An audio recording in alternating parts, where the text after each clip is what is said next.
कैसे हैं आप सब लोग? आई होप आप सभी बहुत अच्छे से होंगे। This is Monica and welcome you all my YouTube channel Mathlog. आज हम क्या करने वाले हैं? आज हम एक नया टॉपिक स्टार्ट करेंगे, दैट इज अर्थमेटिक प्रोग्रेशन। ठीक है, तो इसमें हम पढ़ेंगे इसका इंट्रोडक्शन और एपी का हमारी डेली लाइफ में क्या यूज है, ये हम पढ़ने वाले हैं। एंड टाइप ऑफ एपीज, ये टॉपिक, ये तीनों चीजें हम आज के इस वीडियो में कवर करेंगे। उसके बाद हम शुरू करेंगे एनसीईआरटी की एक्सरसाइज। प्रोग्रेशन आप देख सकते हैं, यहाँ पे प्रोग्रेशन की बात हो रही है। और अगर आप गौर से देखिए, यहाँ पे मैंने ये कॉइन्स हैं यहाँ पे, जिससे आप इस टॉपिक को थोड़ा समझ सके कि ये टॉपिक फॉलो करता है नंबर्स के पैटर्न्स को।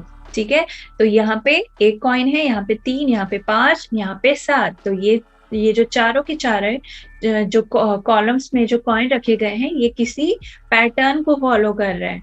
ओके, तो चलिए स्टार्ट करते हैं आज का टॉपिक।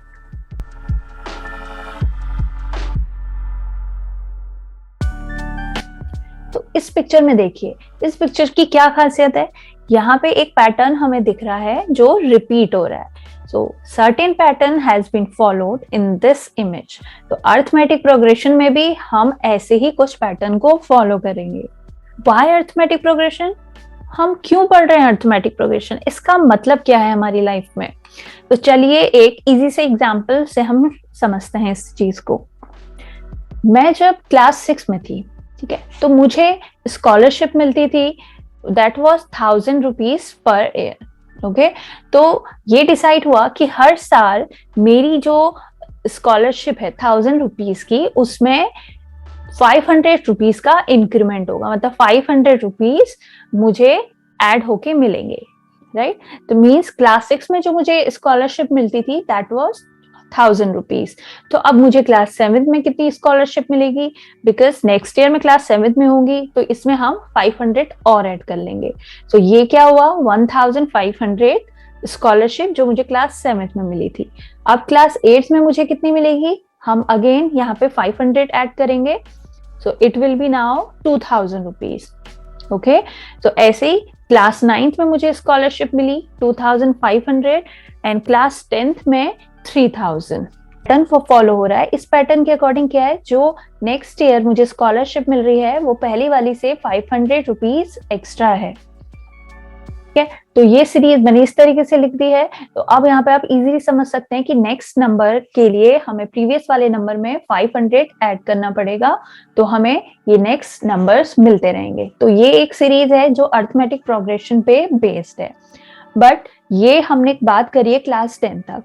अगर हम ये माने कि सपोज ये स्कॉलरशिप मुझे 20 सालों तक मिल रही है, तो उस केस में ये फाइंड करना कि मुझे 20 सालों तक कितनी स्कॉलरशिप मिलेगी, तो वो बहुत टिपिकल हो जाएगा। बिकॉज यहाँ पर तो सिर्फ क्लास 10th है, तो ये जो सीरीज है ये यहीं पर टर्मिनेट हो रही है, यहीं पे ये एंड हो रही है।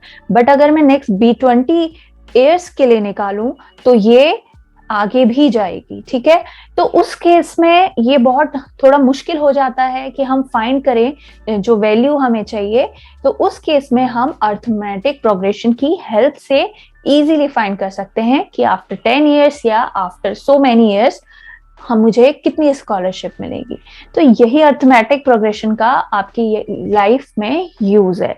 तो कैलकुलेशन को इजी बनाने के लिए, सिंपल बनाने के लिए इस टाइप के हमारे पास बहुत सारे डेली लाइफ एग्जांपल्स हैं। Arithmetic progression, an arithmetic progression is a list of number in which each term is obtained by adding a fixed number to the previous term except the first term. Okay, तो ये जो fix number की बात कर रहा है वो क्या है? हमने अभी जो पीछे एग्जाम्पल हमने सॉल्व किया था उसमें वो फिक्स नंबर था 500। ओके, एंड हमारा फर्स्ट टर्म क्या था जहां से हमने स्टार्टिंग करी थी, दैट वाज 1000।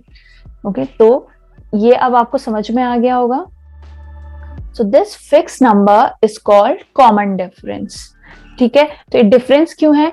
बिकॉज ये जो डिफरेंस है ये कॉमन है, ये सारे जो भी कंसेक्यूटिव टर्म्स हैं उनके बीच में ये डिफरेंस की वैल्यू कॉमन है, फिक्स है। and first term is denoted by A. Okay, तो कॉमन डिफरेंस को हमें अगर फाइंड करना हो तो हम कैसे करेंगे? हम क्या करेंगे, हमारे पास सीरीज है A1 is the first term, suppose A2 is the second term, A3 is third and A4 is fourth, okay and so on. तो अगर हमें D फाइंड करना है, हम A1 माइनस A2 नहीं करेंगे, D की वैल्यू हमें निकालनी है, तो हम सेकेंड टर्म में से फर्स्ट टर्म माइनस करेंगे, A2 माइनस A1, ठीक है। तो यहाँ पे भी मैंने वही लिखा है, एंड ऐसे ही A3 माइनस A2, ओके। तो इसी तरीके से हम फाइंड करेंगे और सबका ही डिफरेंस सेम आना चाहिए। So common difference can be negative, positive and zero. Okay, तो common difference की वैल्यू पॉजिटिव, नेगेटिव, जीरो किसी में भी आ सकती है। कैसे देखते हैं, ठीक है। तो ये कुछ एग्जांपल्स हैं, ये देखते हैं। ये एक सीरीज है, ठीक है। तो यहाँ पर देखिए इसमें एक पैटर्न फॉलो हो रहा है। तो नेक्स्ट नंबर पुराने वाले नंबर से कितना ज्यादा है? 2 ज्यादा है। अगर हम इसमें हम 2 ऐड करेंगे तो नेक्स्ट मिलेगा, ठीक है। तो यहाँ पे हमारा कॉमन डिफरेंस क्या है? दैट इज 2 एंड ए क्या है? A is first term, so that is 1। तो अब यहाँ पे देखते हैं, each term is obtain on adding 2 to the previous number, okay. तो यहाँ पे हमारा कॉमन डिफरेंस क्या आ रहा है? +2, राइट। तो प्लस को लिखने की जरूरत है नहीं, बस मैंने ऐसे ही लिख लिया यहाँ पे। अब सेकंड को देखते हैं। अब यहाँ पे देखिए ये सीरीज कुछ डिफरेंट है। यहाँ पे सबसे पहले 10 आता है, फिर 7, 4 और 1। तो ये धीरे धीरे नंबर्स की वैल्यू डिक्रीज हो रही है यहाँ पे।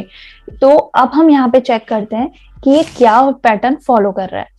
देखिए 10 में अगर मैं 3 को माइनस करूं तो क्या आएगा? 7, राइट। एंड 7 में 3 को माइनस कर रही हूँ तो 4 आ रहा है, एंड 4 में 3 को माइनस कर रही हूँ तो 1 आ रहा है।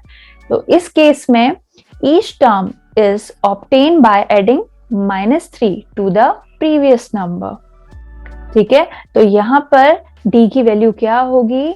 -3। तो अगर आपको कंफ्यूजन हो रहा है तो जो हमने इससे पहले फॉर्मूला देखा उस पे बेस आप निकाल सकते हैं। यहाँ पे मैं लिख लेती हूँ, d इक्वल्स टू, देखिए ये क्या है? हमारा पहला टर्म है, यह है दूसरा टर्म, यह है तीसरा और यह है चौथा। तो d निकालना है तो मैं A1 माइनस A2 नहीं करूंगी, मैं A2 माइनस A1 करूंगी।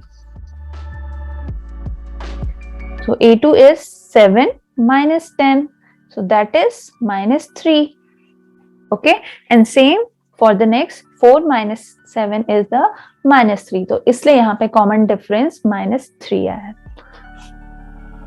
अब नेक्स्ट सीरीज है, यहाँ पर देखिए 3 3 3 3। तो ये ऐसा नहीं है कि ये कोई पैटर्न फॉलो नहीं कर रही है, ये सीरीज भी पैटर्न फॉलो कर रही है, और इसमें जो डिफरेंस है वो क्या है? 0 का। तो each term is obtain by adding 0 to the previous number, so the value of common difference is 0 here, okay. Hope it's clear now. Each series follow a pattern। तो यहाँ पे साफ साफ दिख रहा है तीनों ही अलग टाइप की सीरीज हैं, बट तीनों ही कुछ ना कुछ पैटर्न फॉलो कर रही हैं। बढ़ते हैं general form of an AP, ठीक है। तो ये है एपी की जनरल फॉर्म, ए एंड ये आपका फर्स्ट टर्म है, and a plus d is second term, and a plus 2d is third term, and a plus 3d is fourth term, ठीक है। तो यहाँ पे चलिए यहाँ पे मैं ऐसे इसको लिख लेती हूँ। First term is T1, second term is T2, third term is T3 and fourth term is T4, ऐसे समझ लीजिए। तो यहाँ पे a is the first term and d is the common difference. तो मैंने स्टार्टिंग में जो एग्जाम्पल लिया था, अगर मैं उससे कंपेयर करूं, समझते हैं। तो यहाँ पे फर्स्ट टर्म क्या है? 1000, एंड यहाँ पे कॉमन डिफरेंस क्या है? 500। First term is 1000 and common difference is 500, okay. तो ये सेकेंड टर्म है, third, fourth and this is fifth term. तो इसी तरीके से यहाँ पे और भी टर्म्स हो सकते हैं, तो लास्ट टर्म को हम रिप्रेजेंट करेंगे tn से, तो कहीं पे tn होगा और कहीं पे ये an भी होगा, तो आप समझ जाइएगा इसका मतलब है nth टर्म ऑफ APs। सो यहाँ पे दो टाइप होंगे APs के, एक है फाइनाइट AP और एक होगा इनफाइनाइट AP। तो ये इसके नाम से ही हमें समझ में आ रहा है, finite means finite numbers of term. यहाँ पे आपको एक ऐसी सीरीज मिलेगी जहाँ पे आपके पास लास्ट टर्म होगा। यहाँ पे देखिए ये एक एग्जाम्पल है, ये AP है यहाँ, ये बिकॉज ये एक सर्टेन पैटर्न फॉलो कर रही है। अगर हम देखें इनके बीच कॉमन डिफरेंस 2 का आ रहा है, तो ये एक AP है, राइट। तो इट हैज लास्ट टर्म, तो ये क्या है, ये इसका लास्ट टर्म है और ये सीरीज यहीं पे एंड हो रही है, इसलिए इसको हम कहेंगे फाइनाइट AP।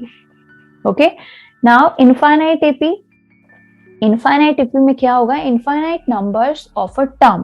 तो यहाँ पे ये एक सीरीज है और इसमें कितने टर्म्स हैं ये हमें नहीं पता है, इसलिए ये एक इनफाइनाइट AP है। It don't have last term, तो इसमें क्लियरली दिख रहा है इसके पास कोई लास्ट टर्म नहीं है, ये जस्ट इनफाइनाइटली आगे एक्सटेंड हो रही है। तो ये बहुत इजी है, जस्ट बेसिक है ये। अब एक बार क्विकली रिवाइज कर लेते हैं आज हमने क्या क्या चीजें कवर करी है। Arithmetic progression is a list of number in which each term is obtained by adding a fixed number to the previous term except the first term. The second point, this is the general form of AP, A plus D, A plus 2D, A plus 3D and so on. Now third point, what is the value of common difference? A2 minus A1 and A3 minus A2. इस तरीके से आप common difference की value find कर सकते हैं. The next point, finite APs have last term and the infinite AP don't have last term. तो आज के लिए इतना ही है। इसके बाद नेक्स्ट वीडियो में मैं लेकर के आऊंगी NCERT की फर्स्ट एक्सरसाइज, तो वहां पे हम मिलते हैं फिर से। तब तक के लिए bye bye and keep practising.